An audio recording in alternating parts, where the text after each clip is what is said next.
Today's show is sponsored by the ABV Barrel Shop. The ABV Barrel Shop is located in the St. Louis metro community of Arnold, Missouri. The ABV Barrel Shop is focused on one thing, single barrels. Best of all, you can try before you buy. Head over to abvbarrelshop.com to sign up for their email and text distribution so you know what they have in stock, what classes are coming up, and who from the industry may be coming in to visit. The ABV Barrel Shop. It's where single barrels live. We're also sponsored by the Bar to Go. The Bar to Go offers traveling minibars that are no bigger than a small purse or toiletry bag. Best of all, they are fully customizable so you can create the perfect piece that is unique for you. If you own your own business, what a fun and unique way to promote what you do. Check them out online at thebar2go.com. That is the number 2 in the Bar to Go. If you have wholesale questions, call my friend Isabel Clark at 504-481-1297. Finally, we are sponsored by the Neely Family Distillery.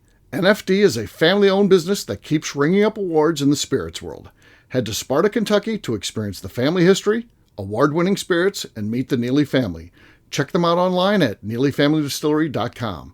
Now, on to the show. Let's drink!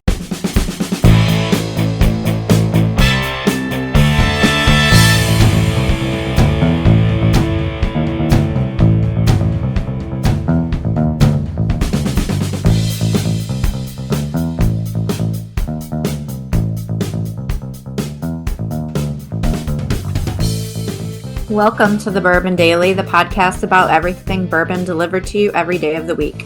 Today on the show, we discuss the fact that empty bottles of Pappy Van Winkle sell for $200 and what our obligation as consumers is to do about this. My name is Justine Mays. Please join me in welcoming my co-host, Steve Akeley, along with our special guests, Goeken and Joe Ferrara. Hey, gang, what's up? Hi, everybody. Hey-o. So we're going to be talking about, a bottle, and I'm talking about an empty bottle. You can put it on eBay for $200. We'll talk about that and what that means for the hobby, what it means for people who love bourbon, and all that and much, much more. Would we be willing to sell that ourselves? We'll get into that after the break. For right now, though, Joe said there's something he wanted to talk about. What is that, Joe? I live in what would be considered like rural country, and about a year ago, I walked into a bear in the backyard. Within 3 feet of him. My dog, alerted me to him. Okay. Has anybody else had that kind of an experience with wildlife? I go camping a lot, and this past it was Easter.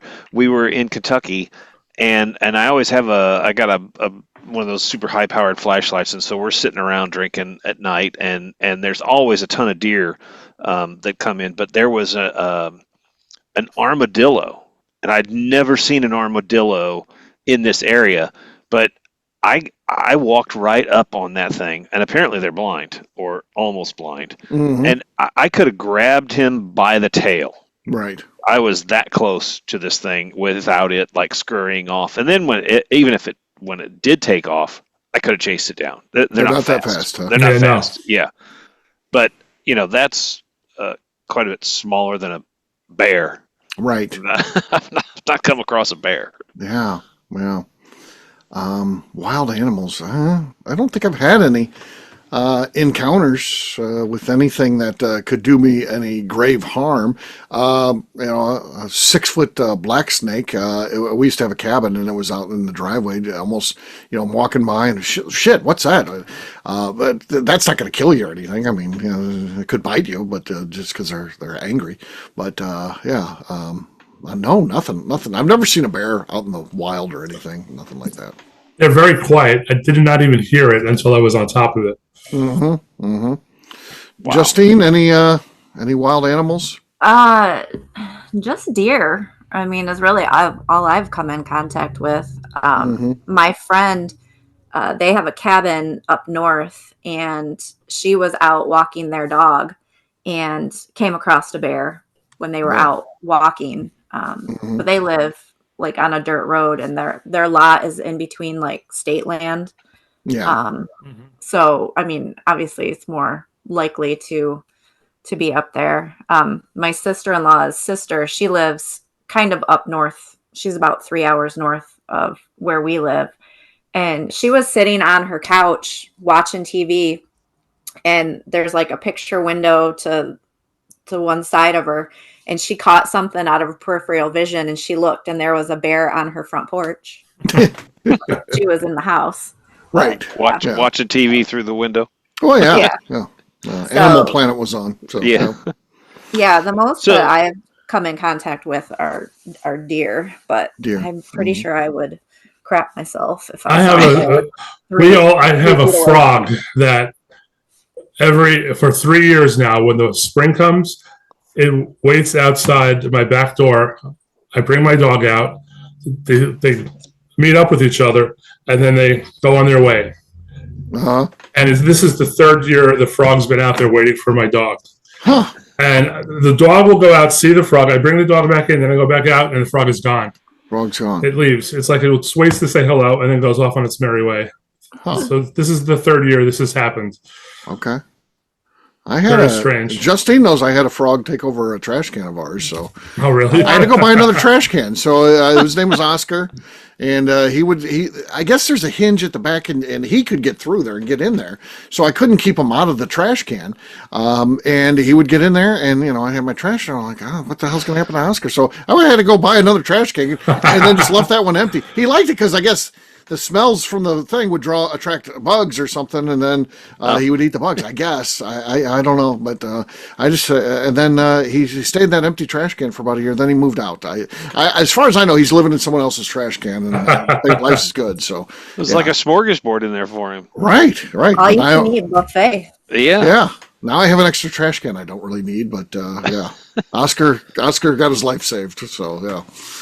So, Joe, was this at night that you walked up on this thing, or? It was about maybe 4:30 in the morning. I got up to take the dog out before I was getting ready for work, and I'm walking, and then all of a sudden the dog starts going crazy and barking, and I look down at her, and then I look up, and the bear is literally, I could have touched it. And I just picked the dog up, and we're like, shut up, shut up, shut up. And I'm just standing still, and the bear looked over at us, and then just kept walking. And I was amazed at how quiet it was. Uh-huh. You did not hear like a leaf ruffle, a twig break. Right. And it just kept walking across the street, went down into somebody else's yard and disappeared. And he's been back a few times. He was back about a week ago. I have him on my doorbell camera.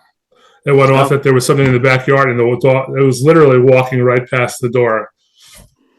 Yeah. So now I go with a flashlight. It was big. This was not. It was like a full-grown adult one. Yes. When I think about it, to me, it was the size of a truck, but it wasn't that big, of course. But it was a full-size, black bear. We have black bear here, so. Yeah. It was, if it stood on its hind legs, it would have been taller than me, and I'm 6'2". Okay. So did it get into your trash cans or anything, or? That happened once before, where my wife was away, and I heard all this noise in the backyard, and I saw nothing. So I went out the next day, and my 2 trash cans are gone: the recycling and the garbage. Gone. And I looked for them, and we have it's maybe 100 feet deep by about 50 feet wide, like little woods in the backyard.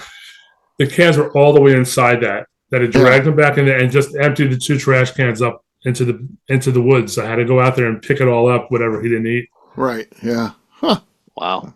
That's crazy. So there you go. A little wildlife encounter, if you will. So fun stuff. On that note, guess what, gang? It's time to drink. What is everyone drinking? Let's start with J Mays. Let's see what she's got. I have Bardstown Bourbon Company Rye. Okay. Also, very nice. Even better than the last one, I would say. So she's our leader. She could win this thing 2 times in a row. We'll see. Joe's next. I have here a bottle of the original batch of the Stag Junior. Mm-hmm. Whenever you invite me on the show, I go digging in the back of my cabinet to see if there's anything I haven't had in a while. And I found this bottle back there. Okay. So it hasn't been opened in probably 3 years. Nothing. Okay.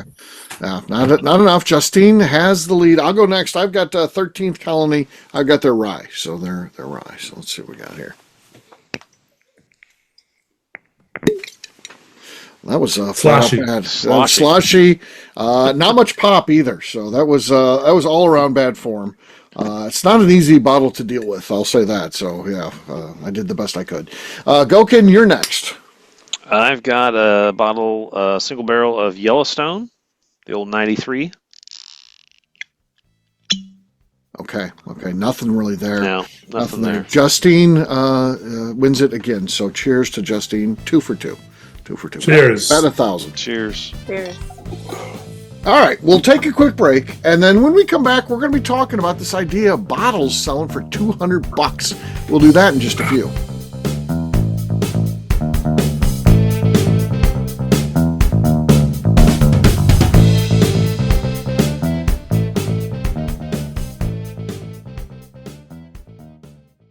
Okay, let's talk about the people that make these shows happen. First up is the Stave and Thief Society. Via their in-person class at Moonshine University in Louisville, Kentucky, the Stave and Thief Society is the place where you, a bourbon enthusiast, can expand your knowledge and emerge an executive bourbon steward. In 2017, I completed my executive bourbon steward certification. It's the most comprehensive bourbon certification available and connects you with an expansive network of bourbon enthusiasts and professionals. Check out the full listing of in-person and online certifications and join the society today by enrolling at staveandthief.com. Speaking of executive bourbon steward certification, the ABV Barrel Shop in St. Louis, Missouri has developed a unique partnership with the Stave and Thief Society to offer a preparatory class to assist you in getting your executive bourbon steward certification. This prep class costs only $25 and is available to take live or online via Zoom. Graduates of our class receive a coupon code good for 15% off your executive bourbon steward certification held in Louisville, Kentucky. This saves you almost $90.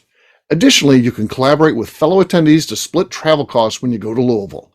If you're interested in signing up for the class, simply head over to abvbarrelshop.com and check out the classes and events page. Last but not least, we are sponsored by Neely Family Distillery. Royce Neely is the 11th generation distiller in one of America's oldest distilling families.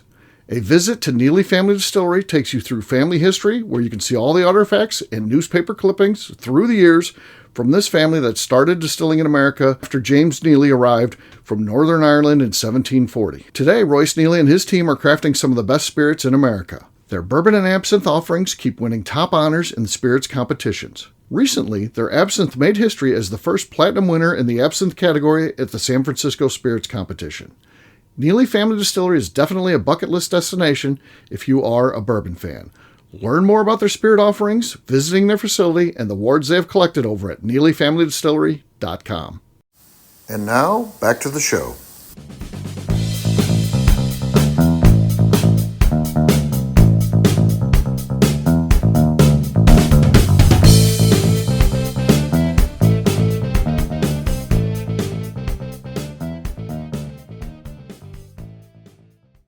My name is Ryan Thompson. I'm a billionaire who buys stupid scotch, and you are listening to the Bourbon Daily. Welcome back. Today on the show, we are talking about empty bottles of Pappy 23 selling for $200. Yes, we are. So, some organization you're involved. We're going to set up a little scenario so we can have a little bit of control of this scenario. So, some organization you're involved with, whether it's at work or personal or whatever, it doesn't matter, has some sort of charity auction, and you raffle and you win a bottle of Pappy 23. You're like, I'm not that guy, and they're like, don't sell it or anything because it's meant to be drank, and you pop it open right there. You drink some with the crew there, and then you take it home and you finish it off at some point. And then someone tells you, by the way, you can sell that bottle on eBay for $200. Just list it, and it's perfectly. There's nothing illegal about selling an empty bottle. You're certainly allowed to do that. No one's going to say that's you can't sell alcohol, but we're talking about an empty bottle. And of course, that has to be someone's buying that to refill it, right? There's nothing collectible about a Pappy Van Winkle that makes it worth $200. I could see someone who's making candles. I'd spend $15 to invest in my candle company for an empty bottle that I could then sell for $30 or whatever. But anybody who's buying it for $200, you're not selling a candle for $600. So there's nobody buying it for something like that sort of craft. It's clearly to refill it. And so the moral question is, would you guys be willing to sell it? In that example, would you take a bottle that you got and sell the empty bottle once it's over for $200 cash, which is a nice little, just tidy sum of money. You can buy another bottle or two or three, depending on what you're getting, or more, if you were going really cheap, of bourbon. So $200 is nothing to sneeze at. That's cash money. So what do you do? I was jokingly going to say that I literally do have 8 ceramic Pappy bottles in my closet on the shelf that I bought for $2 a piece on a whim one day. I went to a guy who was selling the Beam trucks and he had 2 that had the liquor still in them. Okay, yeah. So I bought those for like $10 a piece, and then he had empty bottles, so I just bought them. So maybe I'll go on eBay. No, I would never sell them. It's totally bad to do that. It's like bad karma too. On top of that, I'd end up feeling really bad about selling these bottles. Okay. So on this, our bottle 23, you wouldn't sell it for No, I would just break it, get rid of it if I'm not going to use it for anything. Joe, it just the price just hit $250. Now what he's gonna think? No, I still don't think I would sell it. Mm-hmm. Okay. Can you 500 maybe? Okay. 500. Now you're talking. Yeah. What if I'm confident that the person who buys it isn't going to refill it and try to sell it on the It's secondary? on eBay, so you don't even know the person. So yeah, you just put it out there. You put $200, buy it now, and someone buys it. Boom. You don't know anything. You're not vetting them out. You're not like I need to fill out this application. I don't know. It's a tough one, right? Yeah, this is probably going to come around as something, but I might unless do you're it. Unless you're the type that buys that sort of whiskey, well, I don't. So I was like, it's not going to burn me. Do I have to care about other people? Do I have? Yeah, it's my job to be the world police and make sure no one's buying counterfeit bourbon. I don't know. Well, that's what I'm thinking. It's like it would be, me selling it and letting it get refilled and sold on the secondary was kind of my way of helping the secondary get blown out and get rid of it, because somebody's going to get burnt with it, and maybe then they'll stop buying secondary liquor. Right. Yeah. And we got one person at a time. You got to start with one. Mm-hmm. Mm-hmm. Right. Yeah. What about you, Justine? No. You wouldn't sell it? No. I mean, that's just dumb of the person that's buying it. All right. I mean, it is dumb. But is the cork with it? Well, sure. You drank the bottle, so it would have a cork with it then, so you would sell it. Right, but what if you didn't? What if you didn't have what if you didn't have the cork with it, and we're still selling it for somebody who still wanted to buy it for $200? I'm assuming they probably have extra corks. They have extra corks, yeah, because it's a common cork that they use. It's not anything fancy or anything. So it's not stamped or anything. No. I had a bottle of 15, and I finished it maybe about 6 months ago. My son's just started getting into bourbon, so he took the bottle and refilled it with like Weller Reserve to fool his friends, who were like, he's got Pappy 15. Nobody knew. Right, yeah, of course. Right. Yeah, that's why people get away with counterfeiting. Yeah. It's tough because you're basically doing it blind at that point. You have no idea. You don't know what you're drinking. Mm-hmm. Yeah. I don't know. It's a tough one. It's much easier when it's just one bottle. It's easy to make a moral decision when you only have one bottle at risk here. If all of a sudden some coworker you worked with or something like that called up and said, "Hey, so and so passed away. They were a friend. I know you're into bourbon. If you come over and clean all this stuff up, you can have it." You go in there and there's 10 empty Pappy bottles, but there's also some full stuff. You take all that, you take the full stuff. They're like, you got to get rid of everything. If you got 10 bottles, which is $2,000, are you still as moral when it's $2,000 on the line versus? That's what I'm thinking about now. Right. Yeah, exactly. These are special bottles. They're the ceramic ones. So, yeah, it's a tough call. It's like I said, for only $200, maybe you can make the right decision, but I don't know. I think here's what I think is the right answer. Whatever someone wants to do, I should think they should do. If they want the $200, sell it for $200. If they don't think it's right to sell it, they want to help out, make sure that people aren't getting scammed. That's a nice thing, and thank you for doing that. But I don't think you're morally have to do that. I don't, because the people that are getting burned are making dumb decisions. Anybody who's spending $2,000 or that 23 could go $4,000 or $5,000. People spending that type of money for a bottle that sells for $500 retail. They're dumb anyway, right? They're already making dumb decisions. So they deserve to get scammed. Yeah. All right, you talked me into it. I'm selling my bottles on eBay. Yeah. There you go. There you go, buddy. Make the cash, man. You don't have to be the world police. So that's what I'd say. I don't know. I'm sure Buffalo Trace doesn't like that, or Van Winkle family, but that's their battle to fight, not mine. I'm not involved in it. Yeah. To tell you a little bit more about the story, but when I bought these, the guy I bought them from, his father was a salesman for, I guess, Stitzel Weller back then, and he had 3 cases of Pappy at his house that he sold the day before I got there for like $1,500. He had a 15, I think a 20, and a 23 cases of them. And a guy in Florida called him up and he said, "Oh yeah, I do have some." The guy drove up overnight to buy them for $1,500. Right. Didn't want to change his mind. Exactly. Yeah, for sure. Yeah. For sure. So, well, there you go.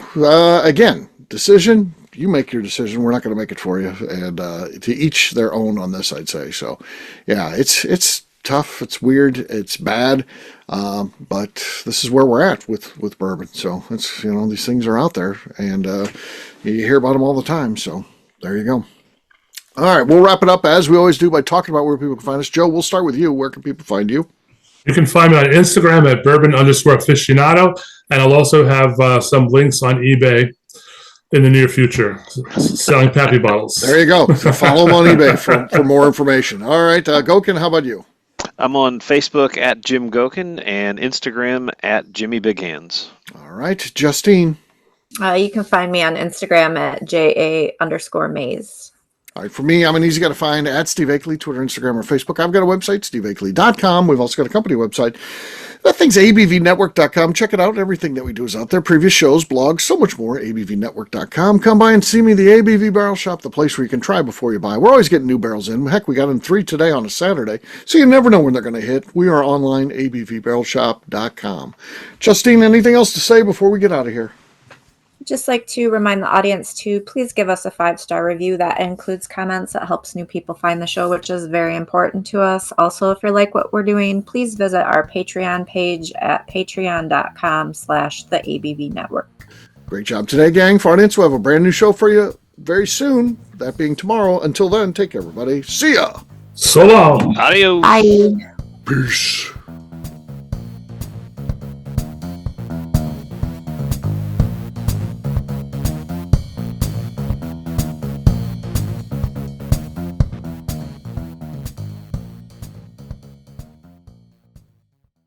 Before we let you go, let's talk about one last thing. The ABV Barrel Shop in the St. Louis community of Arnold, Missouri. The ABV Barrel Shop is focused on a couple of things. First of all, single barrels.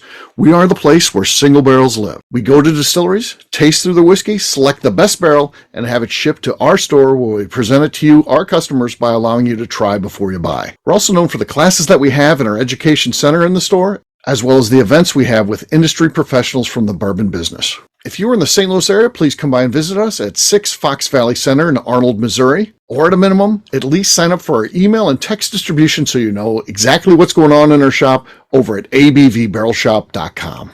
This is Steve Akeley, owner of the ABV Network, signing off. We thank you for listening to our programming and truly appreciate your support. The Bourbon Daily is part of the ABV Network. For more information or to become a sponsor, please visit abvnetwork.com. Thanks for listening and cheers. This has been a Steve Akeley production.